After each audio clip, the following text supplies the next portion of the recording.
A very good morning, one and all. Good morning, sir. Good morning, sir. Uh, Good morning, madam. Good morning. Team. Good morning, ladies and gentlemen. And it is a great pleasure for me to introduce our speaker today, Mr. P.V. Kotur, GMHR Global Head, Wipro Limited. And in his over 24 years of experience in IT career, he has been involved in teaching, training, evangelizing, and various campus programs, creating and implementing the work integrated learning programs, development activities. He has been associated with Wipro for the last 18 years and spearheaded several game-changing academic. His contribution is immense. And in his last 24 years of overall IT career, he has been involved in teaching, training, and various other activities. He has been associated with Wipro for the last 18 plus years of experience. And prior to joining Wipro, he worked as a faculty in the Department of Computer Science, Bhaveshwar Engineering College, Bagalkot, Karnataka. He has immense contributions like Global Freshers Engagement programs, localizations programs, Talent Next pre-joining programs, and various other activities and programs that he has introduced in Wipro. Mr. Kotur has been associated with many institutes and universities as an industry advisor and the member of the governing council. He helped universities to create the industry-ready curriculum towards enhancing the learnability and employability of young Indian engineering graduates. Mr. Kotur represented Wipro in the NASSCOM Governing Council, New Delhi. He also provided his able guidance to the Committee of Special Projects, Government of Maharashtra, towards creating employability for non-engineering graduates. He served as the advisory member, Advanced Center for Research, Development and Training in Cyber Law Forensics, National Law Schools of India University. So he was also member of the India Advisory Council of New York University, which was established under the eminent advice of Dr. Sam Pitroda. He has many technical publications in his credit, and he has also written beautiful non-technical books which is based on poetry like Kavyanjali and Bhakti Kundala Bhava Sangama. He has many research papers into his credit, and he has written many articles and interviews on education and training, and which is published in Times of India, The Hindu, DNA, Deccan Herald, Prajavani, and Samyukta Karnataka. His many media featuring in All India Radio, CNBC TV 18, and TV7. Mr. Kotur is an active social media member and in Yamuna, Twitter, LinkedIn, and Facebook. He has thousands of followers from all across the world. Mr. Kotur has been recognized as the Global Goodwill Ambassador for his outstanding contributions towards guiding and providing the employment opportunity to thousands to graduates of IT and non-IT industry. I would like to ask Mr. Kotur to start the presentation. Thank you very much. Mr. Kotur, sir, over to you, sir. Good morning, Professor Tanmay. So it's very nice to hear your beautiful voice this morning. So first and foremost, a good morning to all of you for making this Saturday's precious time for a couple of minutes of conversation.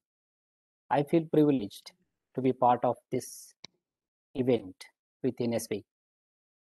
Thanks to Kavitaji for her unquenchable effort to bring me to these conversations. Whether she served here in NSB, wherever she served, she always ensured Kotur must visit her campus at least once. Whether it's a convocation or a special event that the institutions where she was working, she always made an effort to get Kotur's time and knowledge to be shared with her students. So that's how I see her dedication to education, to make people get knowledge from whichever the resources are the sources available around us. So thank you, madam, Thank for you, chairing sir. me for the last 6-7 months and getting finally we postponed the April event to this day. Finally, you made it. Thank you, sir. Thank you, sir. Professor Tanmay, I think you have been interacting and ensuring that I am on time to the event. So it's exactly 10 on my laptop. So we'll definitely make next 50-55 minutes more useful conversation to all the people. I see already 73 people minus 3 or 4 leaders. So 70 young minds, budding, leaders of the industry are joining us. I'm grateful to each one of them. So the today's topic, whatever you have given, is about trends and challenges. It's a very good topic in the current context, in the pandemic as well. And it's not just the trends and challenges in something. It is in the area of human resource management. When I say human resource management, let me split human resource and management. We will come to the end of management. Everything is all about managing people, managing resources, managing material, managing finance, managing this, managing that. But look at the human body. Today, human body is the subject of all discussions, whether in media or at home or in the governments, wherever. In the human body, there are 3 important things. While all the organs are so important and critical to manage well, 3 important organs I recognize as very, very important. Your HRM. I just looked at, HRM. H is your heart. So now you may be saying that, is heart so important? Today everybody is talking about lungs. There is a R, respiratory organs. I come to the point, the whole world is all about looking at your lung system, respiratory system. M is mind. The entire Pendeck is built around these 3 things. And between your heart and the mind, there is a respiratory system. Respiratory system is so important. If respiratory system is not functioning to optimal way, right way, the way it's supposed to function, whether it's a heart system or a mind system, they collapse. That's exactly what is happening today. But can you increase in the normal curve, H, M, and R? So that's where the management gurus, the teachers, students, industry to participate.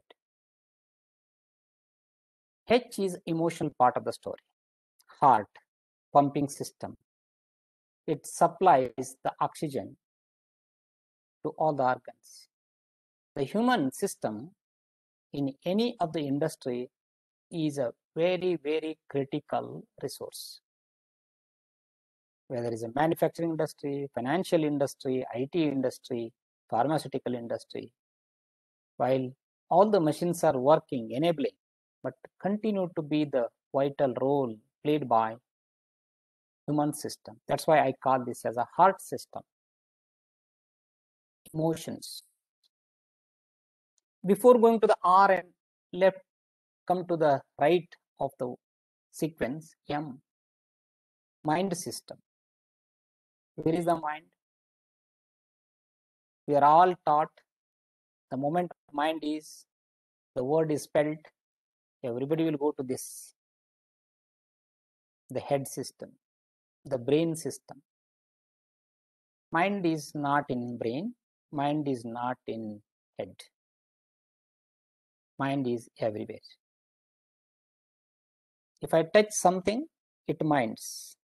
If I hear something, it minds. If I see something, it minds. If I smell something, it minds. If I eat, it minds. All the 5 organs have their own minds. That's why we mind. the mind system is about the consciousness. So when you are managing the entire system as an HR or something else, be it in the society, be it in the corporate, be it in the government, your heart system and mind system should work together. In order to make these two work together, the middle respiratory system should work rightly. Due to pandemic, while your heart is good, mind is good, but R is impacted. R is impacted because of heart is not strong. Emotions are impacted. Emotions are disturbed. Emotions are disrupted because mind is not stable. Mind is not focused. Mind is wandering. And mind is thinking so many things simultaneously. It has become a national highway. It is cluttered. It is a jammed Bangalore or any other metro road system. Then how do you think that respiratory system will run? With that context, let me switch over to the corporates. Entire country is under tremendous pressure. The whole world is under tremendous pressure because the mind did not do its job. Heart did not pump what is needed. Therefore, the respiratory system collapsed in some situations. It may be an analogy. It may be a situation. It may be a context for all of us today. But the same thing happened on the job. Thousands of people working, the people of different perspectives, different cultures, different age group, different background, and different, economic background. While they're all paid, there is a disparity at the workplace as well. Whether you are first timer or old timer, you are in the leadership, you are in the workmanship, all these things are there. If you consider the entire system, how we bring the human resource component and the management go hand in hand. That's why I wanted to look at your HRM is so beautiful thing, human resource management. Is human a resource? Many a time I ask this question. Is human a resource? Is human a commodity? Is human a capital? The management books are beautifully explained, guided, sometimes misguided, us to consider human capital. These are all interesting terminology used by the management books. Is it a capital? I don't know how many times you ask the teachers whenever they used human capital management, because we are not taught to question the way it's supposed to be questioned. We are kind, we are nice, we follow what the instruction. Many times we generously use human resources. Is it a resource? Is it a commodity? Because it's very interesting. Everybody, whoever is preparing for the job interview, whoever is preparing for the promotion, whoever is preparing for the hopping the job, everybody say that you have to sell yourself. You have to sell yourself. A human is not a commodity to be sold. I'm a strong believer that. So whenever you failed in the interview, people say that I think you are not sold yourself so well. When you are not succeeded in something, somebody says that you are not sold yourself so well. You need not sell yourself. You need to shine yourself. That's the transition I looked at. Human is not a commodity. Human is not a capital. Human is not that. Human is an eternal energy bestowed to this universe. All the management gurus, teachers, and the corporate leaders should understand it's an invaluable blessing that the world has been given and the industries have. Whether you are an engineer, a pharmaceutical professional, a law professional, management professional, a diploma holder, whatever you are into, but ultimately you is not a resource. Resource is the one which continuously gives, not worry about itself. Resource is one thing. Now it is a bank, it gives the money. Resource, water continuous flow, right? Internet throws abundance of information. Is that the human does continuously? If it is not done, you have learned, you join the industry, you start working, and you are not worried about your salary, and you are continuously giving everything you have earned, then you are a resource. I do not think human is a resource. Human is not a capital as well, because we are not investing you, we are not mortgaging you. So these are the things the budding managers like you should question in the classroom. If you don't question, you will become 100 plus 1. So whatever it is taught over the last several decades, you also learn, you also come to the world. But when you come to the corporate world, things are changing. Look at today's context. What is changing at the workplace?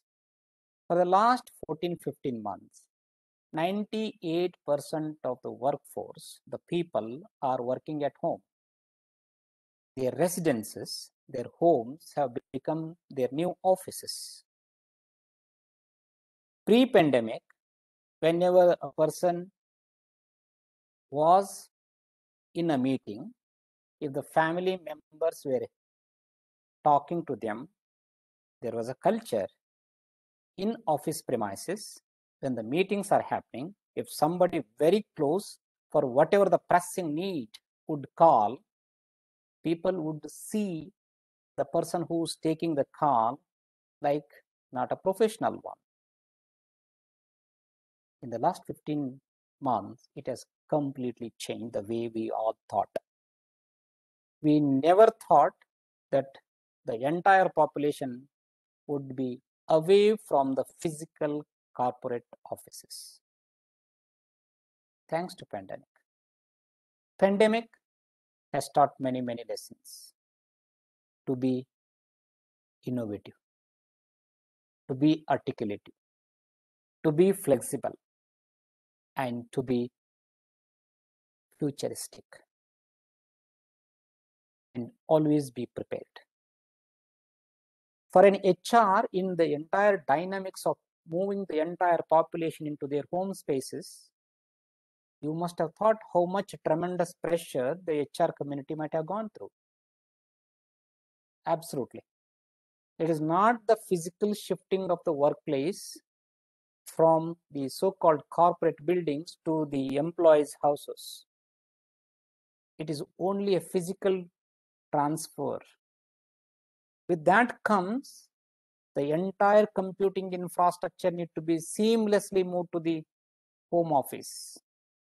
Not just taking the laptop alone, not just taking the other instruments used around in the workplace or workstation, move to the home office. It is moving the compliance, customer compliance from the workstation to home office. The data that are always protected in the organizational network, cyber defense system, demilitarized zones are all shifted to open internet. What I used a protected SSL at the work premises, it moved to came a person's personal broadband or a wireless network. Look at the things that have happened. One is protecting the person, protecting the process, and protecting the customer data. This is the trend that has changed phenomenally across all the industries. for the doctors working from medical units, so-called hospitals, giving telemedicine, telesurgery, teleconsulting, they have changed. The leadership, tele-strategy, tele-implementation, tele-review, tele-budgeting, everything has happened remotely. For all the colleges, universities, it is virtual learning. I think you have been part of this journey. Beyond this, there is a technology. The second trend, the first trend is transition from a physical work location to a home office. There is a technological transitions, emotional transitions, psycho-physical transitions, process transitions, and more than that, cultural transitions. The HR who managed this, managed so well in the pre-pandemic era, found it very, very difficult. Because in the physical corporate setup, all the members attended the meeting. They were all seen, known, and conversed. Today, even in this call, there are 136 people attending, including me. Only my face is shown. We don't know who are other attending, whether they are really attending from the university. As long as the link is blocked, exclusively created for the NSB, then it's fine. But I do not see anybody's faces. This is the HR has to go through that, right? You know, understanding whether my own colleague is attending or somebody else is attending. When somebody is attending, we don't know who are all monitoring in the background. So what is happening in this office? Are they really good? You know, in the physical, you know, corporate building in a pre-pandemic, when the meeting happened, if somebody shared out of anger, it was always known to only those private team. Today, if you are at home and some conversations happen, conversation go beyond the professional limit. If the family members are around, they come to know the culture of the organization. Look at the fate of our HR leaders. They have to see that. Why I'm giving this important is, as an HR leader, it's all about understanding the emotions in the disruptions, emotions in the transitions, emotion for the future of work. That's the trend changing predominantly for the last 15 months across the globe, across the countries, across the cultures, across the geographies. The third, the HR who managed people processes, either through mail or through connection, is changing. People need to be collaborated for the phenomenal rapid transitions and changes. Look at what has happened from the customer perspective. Customers who never liked people working from home because of the security or possibly the productivity.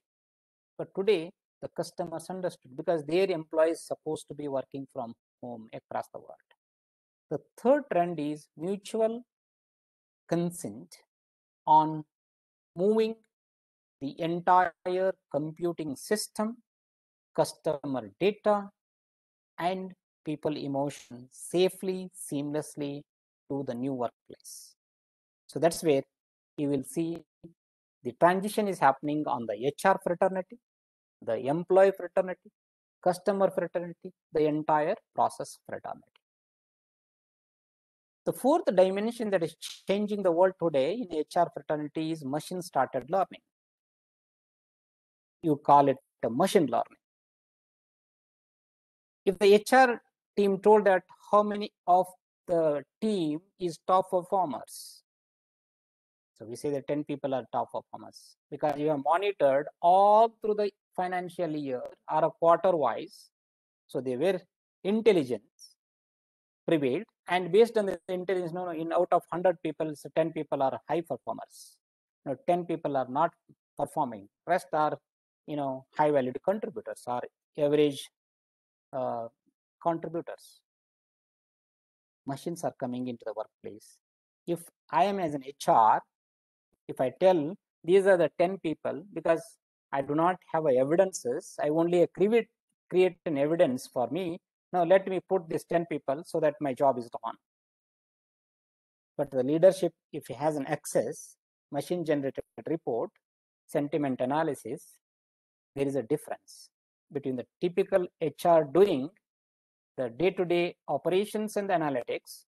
Machine throws in detail. It says whatever Kotur has shared 10 people, only 2 are nearest to the approximation of the top performers.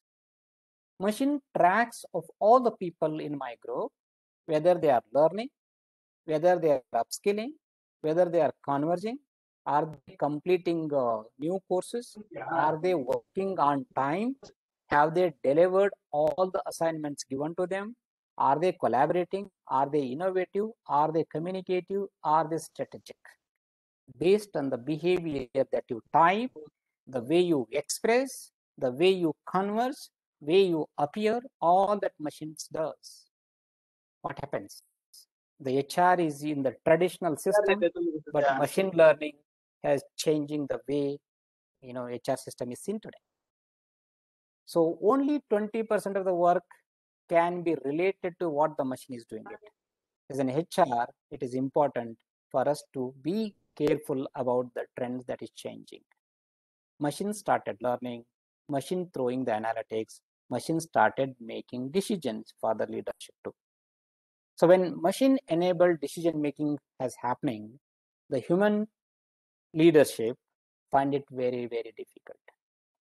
So therefore, this challenge need to be moved up by developing the skills. So when I say developing the skill, the 3S rule is important. One is a skill, second is the scale, the third is the sincerity.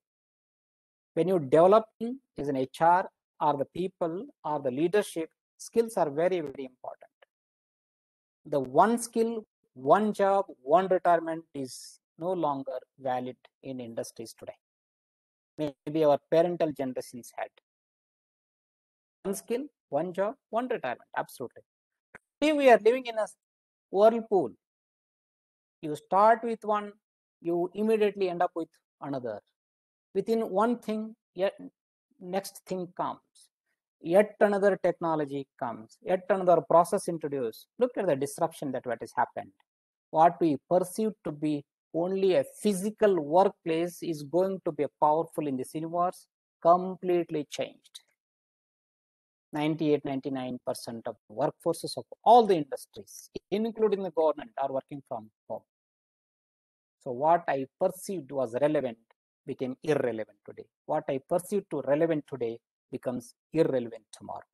So therefore, creating the right skill set for everyone at the workplace is the sole responsibility of the HR leadership. They need to drive the skill, scale, and possibly the sincerity. What I'm talking about is the scope of the skills and scales. For every one role, there are 10 machines available today. So how do you compete with the machines? So therefore, the fifth trend that HR should look into is automation. Machines are available as an enabler. So don't worry about whether we need to remove people, not to remove people. That strategy comes last. But today you have a gamut of bots available, gamut of robots are available, and software robots, what we call bot, they are available, right? You have to leverage them. Leverage to automate day-to-day transactions. One important point I would like to highlight, we have to move the management from transactional mindset to transformational mindset. As an HR, many people dwell into transactions. I have to do this, I do talk about only value. I am doing this, I am doing that, I am doing this, I am doing that. No, those are all transactions. Today you are empowered with machines. which can do it. The trend that is happening is you have to move from transactional leadership to transformational leadership. In order to move to the state of transformational leadership, the scale, skill, scope, or sincerity has to be enhanced. So therefore, we bring the important element called the talent models. As an HR, one must think about how to drive the talent models. Talent model is not about the background with which people come into the organizations, or the number of years with which people come into the organization. It is not the generation with which they come into the organization. The trend is changing again. In a pre-pandemic era, the people with 50 years and above, 40 to 50 years, 30 to 40 years, 22 to 30 years, there were 4 generations of people in the workplace. Today, because of any time, anywhere, any place of working, so that entire 4 generation scheme is not there.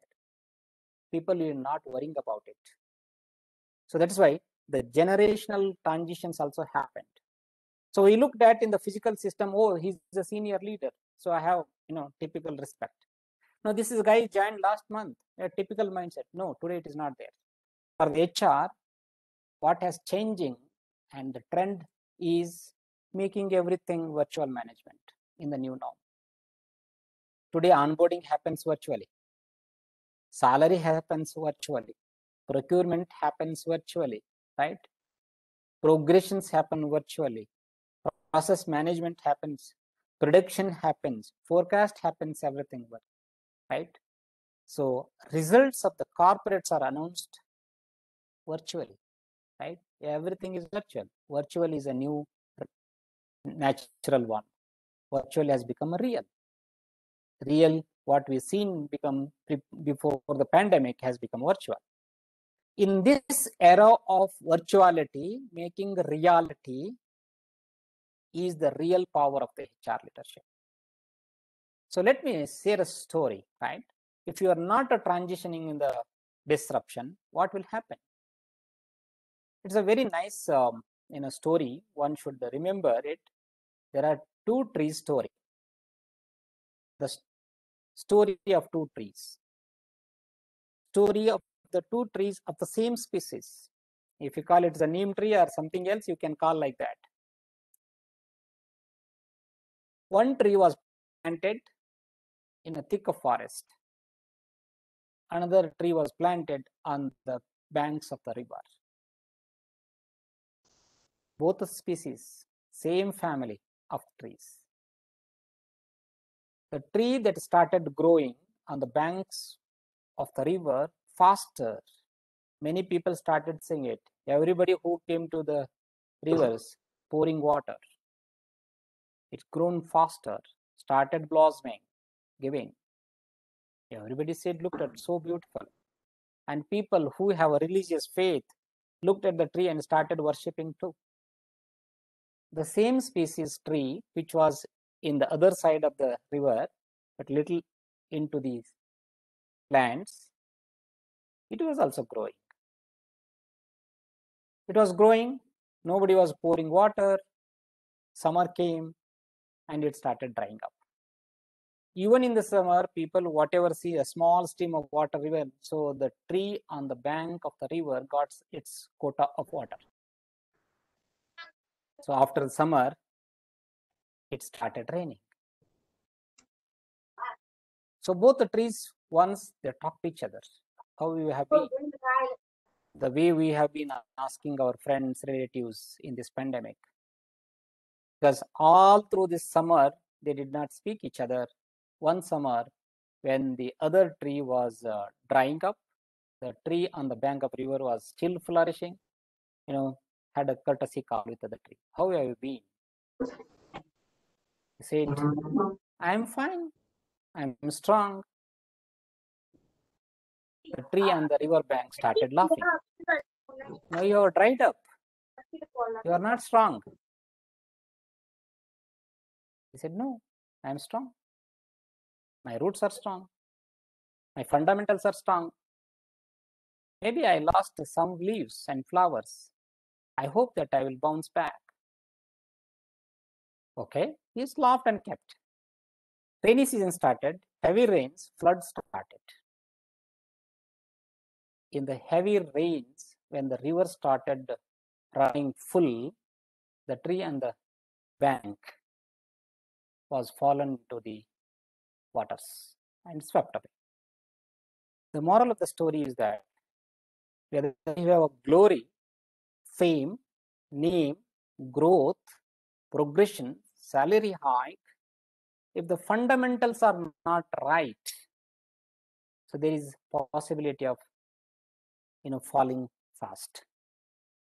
But the other side, fundamentals are strong. Whether it's rain, summer, it stood testimony. So HR fraternity is like that. You want to be like the tree and the river bank, or you want to be the tree. It's obvious that sometimes you need to shed. In February, March in India, you need to shed, you shed. But the moment April, May comes, you start blossoming. The message is for all the fraternity here is you need to be natural. When you don't have a knowledge, that means when you shed leaves, it is a chance to gain new knowledge. I call this as unlearning and learning or relearning. As a workforce, each one of us at the workplace, in the corporate world, continuously need to upgrade ourselves. If you have learned something, see if you are in a transition, unlearn first. But if you are moving to the next level, relearn next. If that is not happening, then we get stuck with that. So therefore, I was talking about the talent model. Let me put a T model. I'm sure that you heard about it. I also talk about X model. I'm also look at your pi model, right? Some of these things you heard. T model is the talent where the HR need to develop for themselves as well as the workforce. T is the vertical expertise, horizontal exposure. So as an HR fraternity, budding managers, whether you are in a finance, supply management, media, sales, marketing, HR, and whatever it is that, you need to develop stronger competence. The way I was talking about the roots of the tree other than the bank of the tree, right? So your vertical expertise should be strong, whether you are good at finance, good at sales and marketing, digital marketing, whatever you call, you must be strong. That is your fundamentals, your depth, no compromise. Exposure, surround technologies, surround processes, surround system. So that's why horizontal exposure is important. The moment you pi, mathematical pi, that means you have two vertical bars and one horizontal bar. The talent that we need to develop, expertise in at least two areas of skills. Say I call it as a technology tower and a domain tower, management tower, domain tower, finance tower, marketing, whatever it is, right? So you can have expertise in any of the areas around and get the exposure to everything around those two pillars. Then it is called pi talent model or pi shape of talent. The third is a cross, X-shaped talent model. So you were an engineer, you were a BCom, you were a science, whatever you were in the earlier avatar, today you are into management. The moment you go to the corporate office, even your specialization X, the expectation on the job is completely Y, Z, A, and so on and so forth. So therefore, how proactive you are to accept that change, which happens rapidly and radically. If you are not in that transition, it is a huge impact on the career. Career is a not job. Job is not a guarantee. There is no warranty for jobs. All the corporates give every potential and a prospect candidate an opportunity to work, an opportunity to prove, an opportunity to learn, and an opportunity to grow. But unfortunately, we have converted that opportunity as a job. We have a mindset, I got a job, I have my salary, I have my position, I have my image. and therefore I do anything and everything I want, the way I want. No. I told today's workplace is a whirlpool. What you're supposed to be doing, suddenly they will ask. When I joined my organization 21 years, 2 months, 22 days back, I was given my core area of internet security. I developed an application in Motorola India, a part of my MTech dissertation, the internet security algorithm, right? If I give that algorithm, if you need to understand, there was a code need to be developed for a secret code.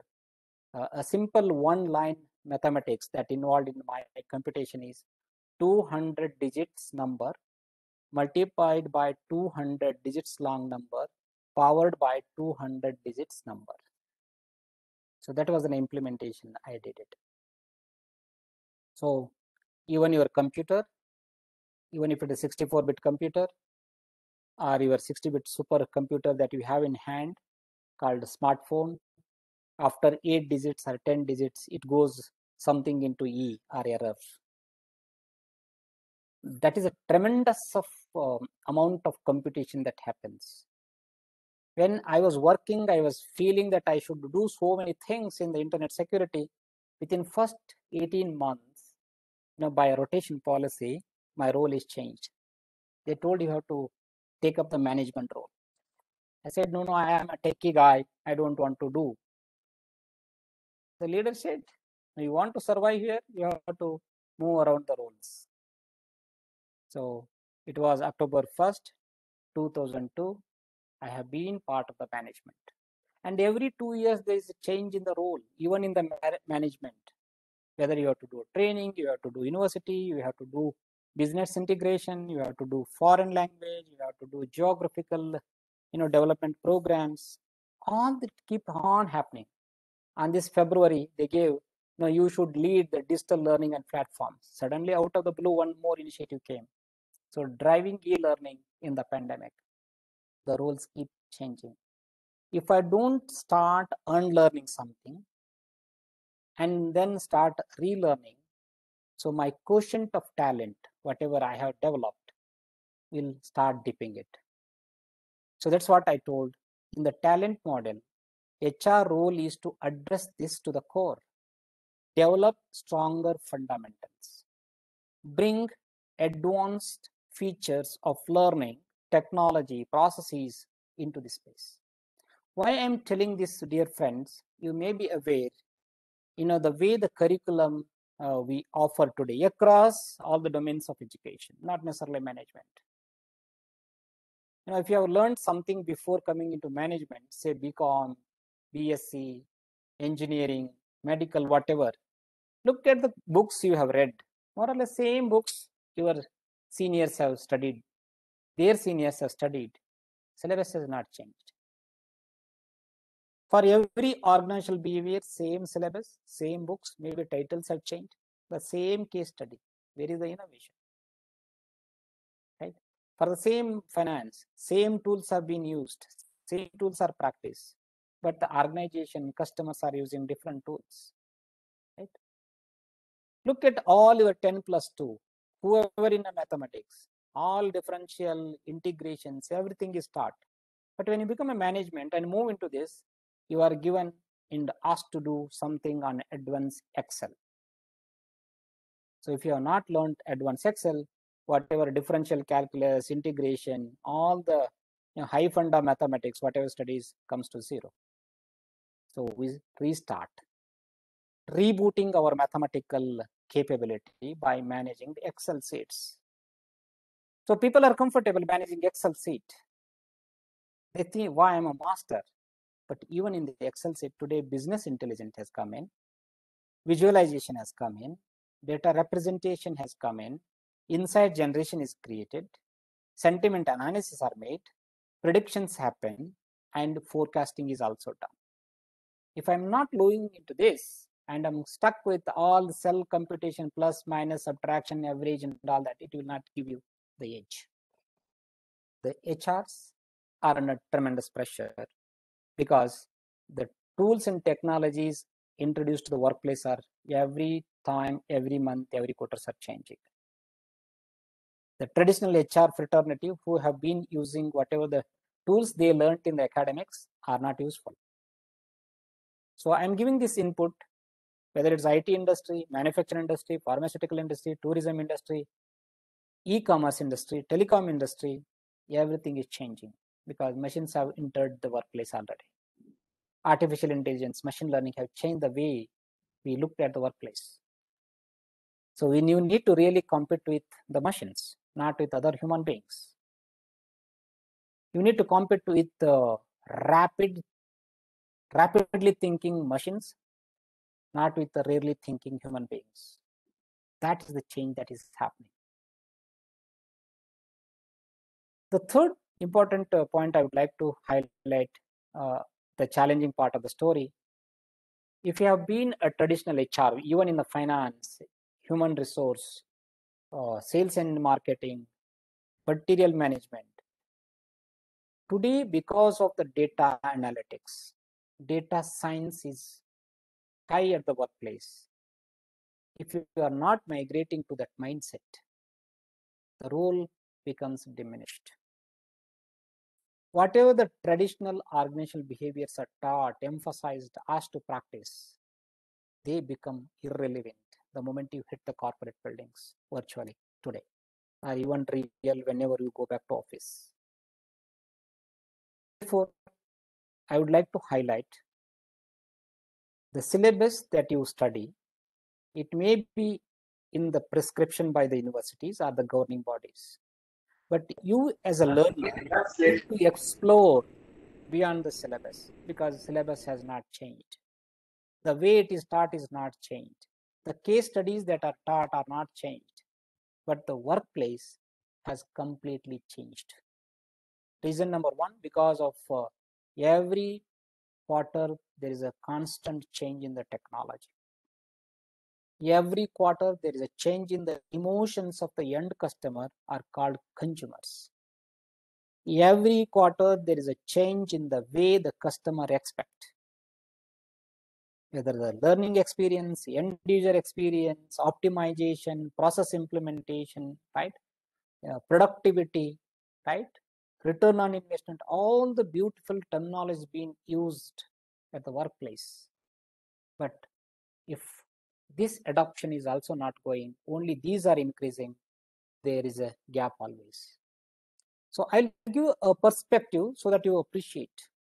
The management programs offered in 2009, 10, 11, the upward management programs currently offered in 2019, 2020, 2021.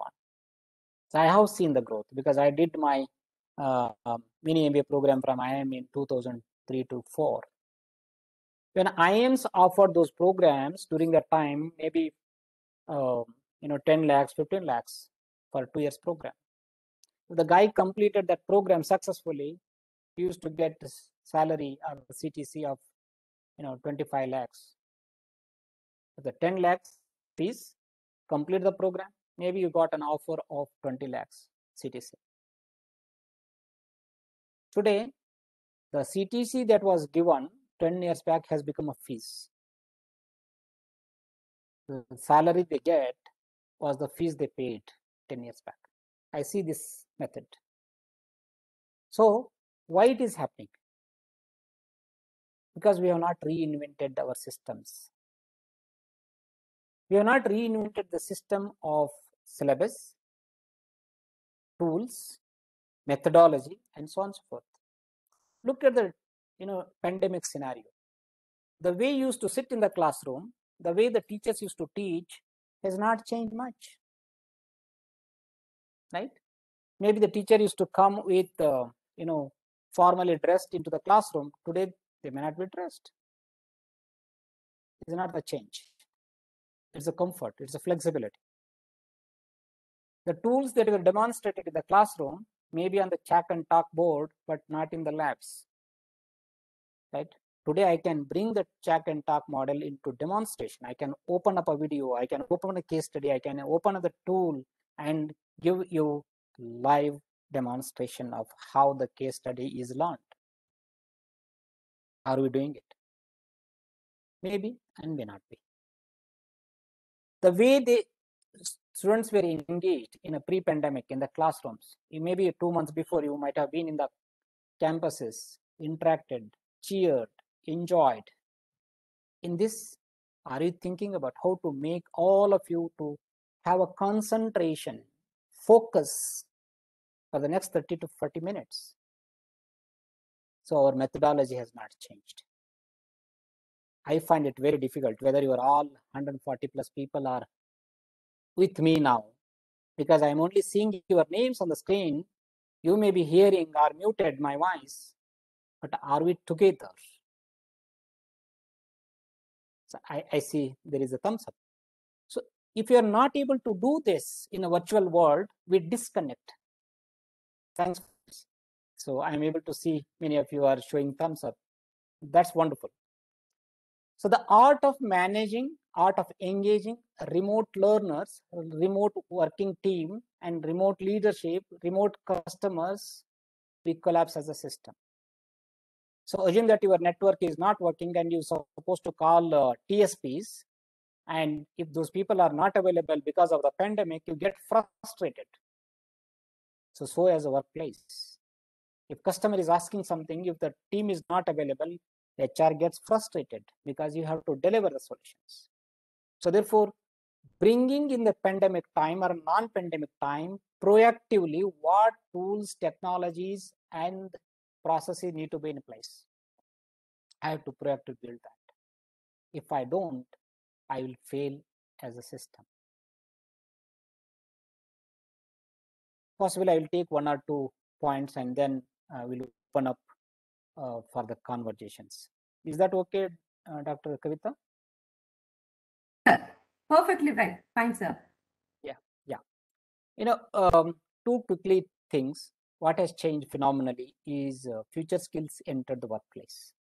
Whether you are managers or technologists, strategists, leaders, or a common technocrat, artificial intelligence has hit the market. It is no longer a buzzword. It is part of the business. The market production of artificial intelligence alone is roughly about $2.3 trillion US business. If you are right into the skills, you need not really worry about the future. Future is now.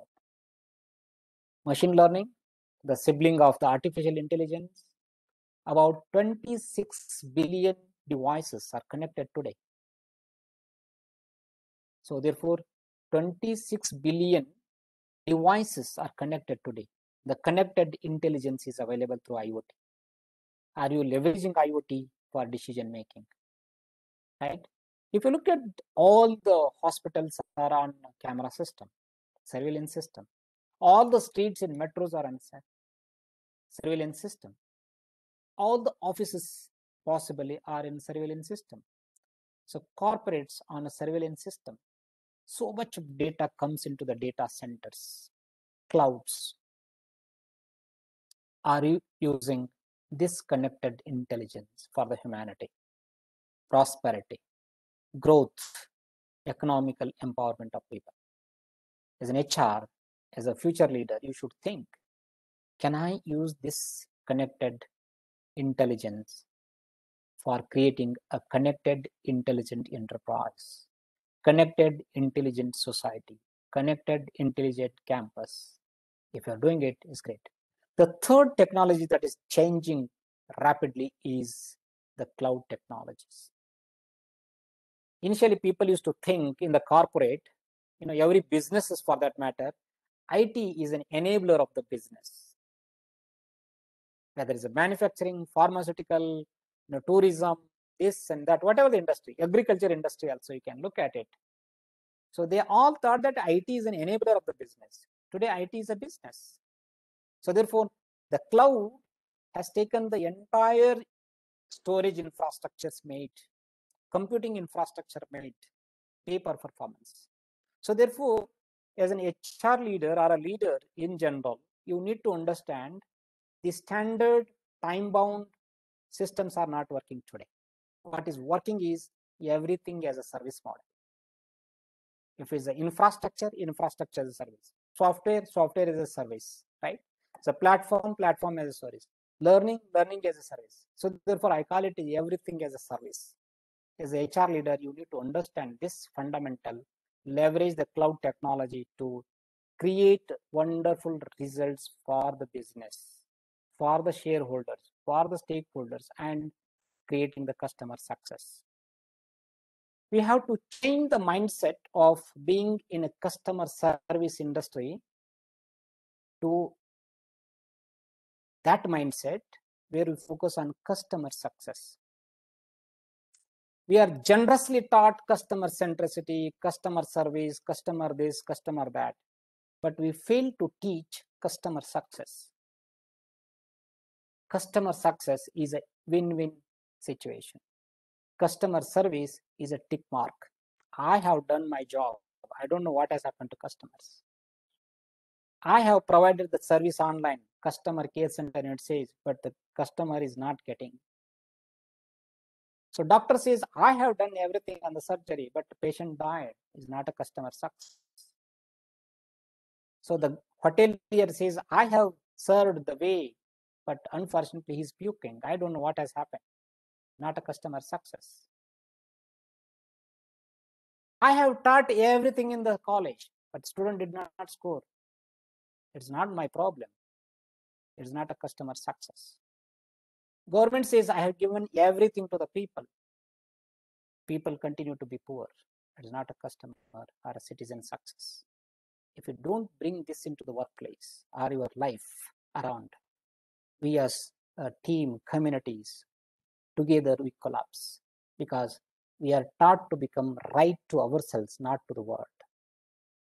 You can be right to yourself, but you continue to be right to others while you are right to yourself. That customer success you have to bring in. Fourth, IoT phenomenally changed. We are moving from a driver-oriented car to driverless cars in future. I had a privilege of driving in the California, 170 kilometers, 170 miles. They use the miles in a driverless car, Tesla's driverless car. Phenomenal, beautiful, most memorable experiences I have. 8 lanes, 8 into 2, 16 lane road, and Tesla goes. It shows every minute what happens. And if you have electrical fuel stations everywhere, it shows in the next 200 meters, you have this and left side, take right, beautifully. You are guided by the GPS. So if you are not guided by the same GPS in the classroom, I call it a global positioning system for the vehicles, radars, aeroplanes, space shuttles, and this and that. But for all of you as a racket, space shuttles into the corporate world, your GPS, guru positioning system, the teacher positioning system, if it is not working the way navigation system should, so the destination becomes disastrous. Sixth is 5G. 5G is a new technology entering the workplace. So we have migrated from 2G, 3G, 4G, and 4G is not yet reached the fullest power of its. Still, we see the buffering. We are not able to complete the movie on OTT, right? You all experience it.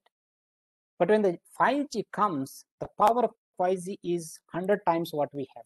We don't know what to do it, right? With the 4G itself is we're very happy, but 5G comes, nothing like that. All these supply chain systems, you will find HMI playing a very, very big role. And that happens in the workplace. And HR manager, human machine interfaces. If you are not able to manage, and the workplace continue to be a challenging one. Virtual reality, augmented reality. So beautiful concepts are coming into the workplace. So if you are presenting to the customer a proof of concept, a template, or whatever the solution, you need not really take him her to some place. Open your iPad or open laptop open your mobile, just show the first picture and click it. It augments the entire experience. It gives you 360-degree view of the real world, right? Now, if you want to show NSB to somebody, create just NSB image and ask the person to click. All the cameras around in NSB will start showing one angle. The principal moving, students talking, going to the cafeteria, all that you will get. The live classrooms. So parents need not come to your campus to see what is happening there. They can be at home just by clicking on a particular day, right in front of them, they will experience the real power what is happening.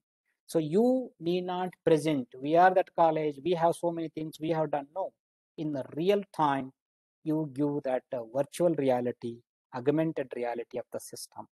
So therefore it happens with manufacturing. You need not really go open one of the brand big brands and go to there. If they have a augmented reality, click on a particular model, it gives you all in and out of the vehicle. It also shows a comparative the efficiency of the devices and so on and so forth.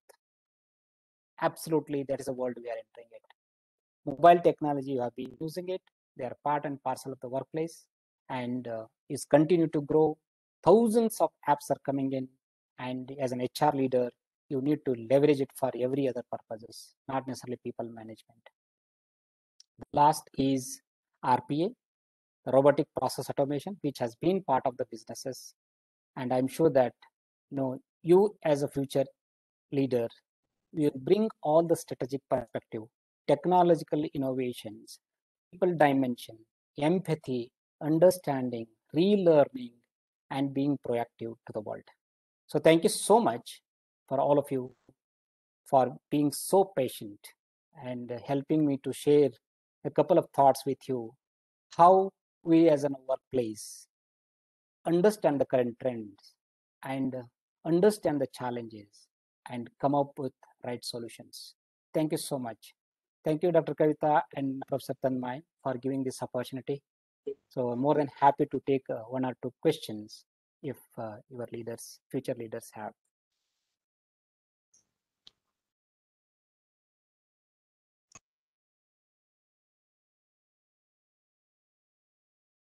Students, you can ask questions now.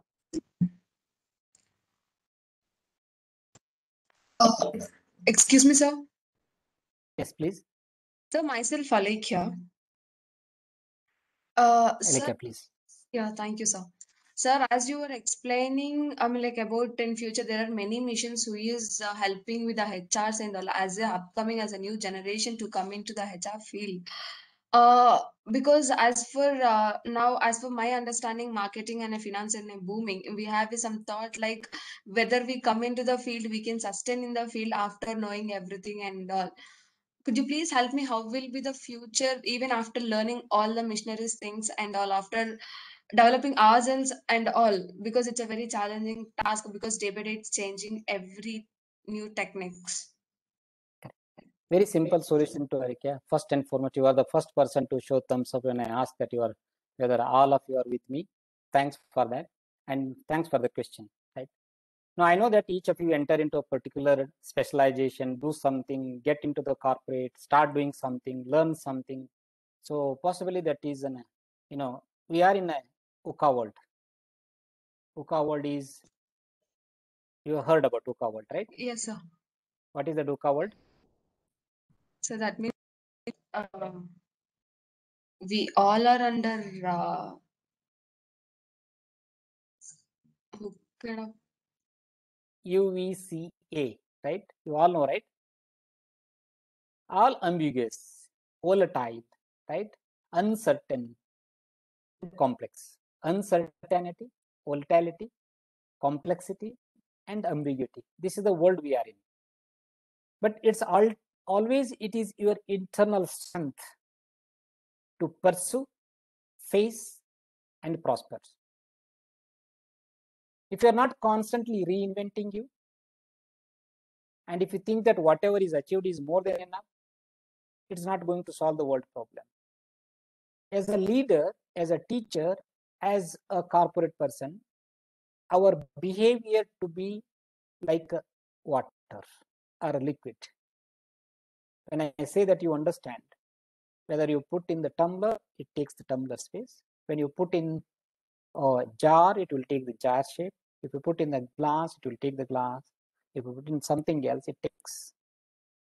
So that liquid ability will help face any adversary, change the challenge, and bring innovation and create a new world for ourselves first, as well as for the workplace.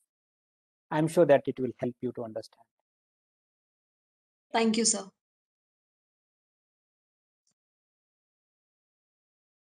Any Good other morning, question? sir. Good morning, please. Myself, Harshit. Harshit, please. My question is quite similar to Alakhya. Like, looking at the present situation or scenario where HR, where marketing and finance jobs are booming, how we HR people can stand out and get a job in top reputed company? Absolutely. No, that is a very interesting question, Harshit. So, even in a marketing, right? What are the tools you use? How do you market with people? So I was giving an example of NSP on augmented reality. So can you go tom-tom to the world, or you create the trust? So building a trust is very important. Whether you have a technology of the current order, you have a power to influence this, that, anything is okay. But fundamentally, what we need to question ourselves: am I earning the trust of my customer? Am I becoming a trusted partner to the business? As an HR or a marketing leader or a sales leader or a finance leader, if you are not becoming a trusted partner to the business, customer, stakeholders, people, whatever you achieve becomes waste. You have to rebound back with a new. Second, you have to use all the tools and technologies. Tools are getting reinvented, innovated time and again. Look at today, a village boy in Orissa, first time he did a small video put on Instagram out of the interest he didn't know.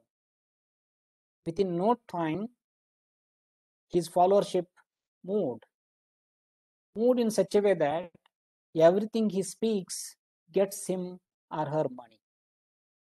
I don't know how much he or that person would have done much before to share the knowledge.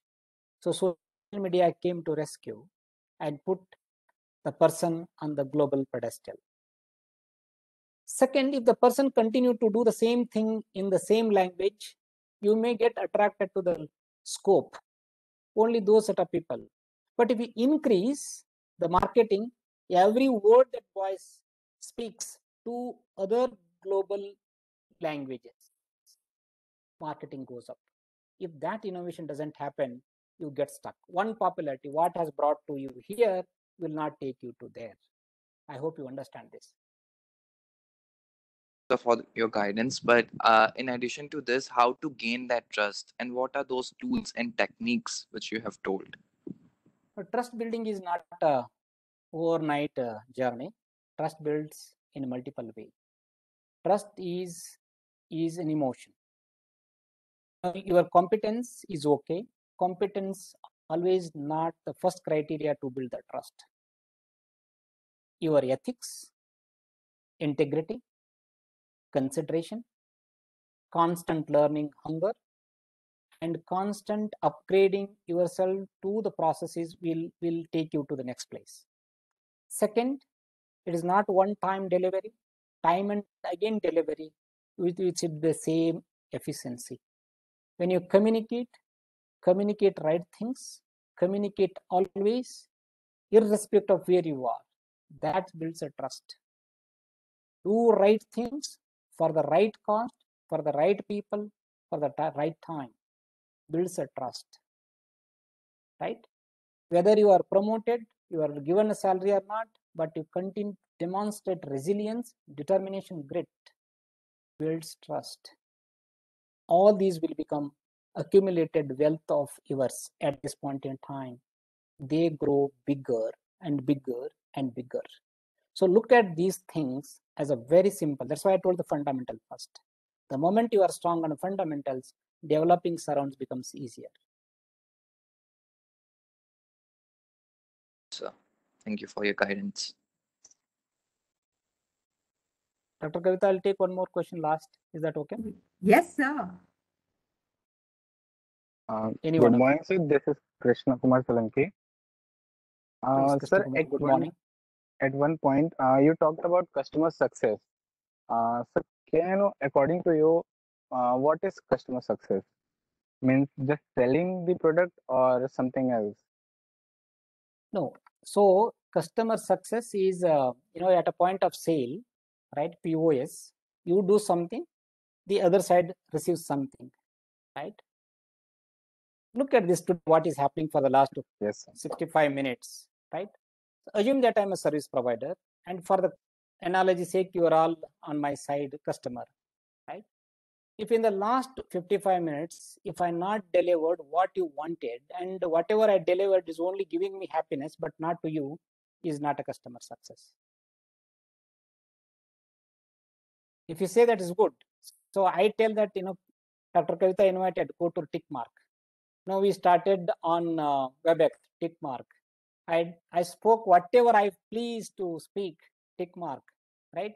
I finished on 10 o'clock, but I opened it for 5 minutes, tick mark.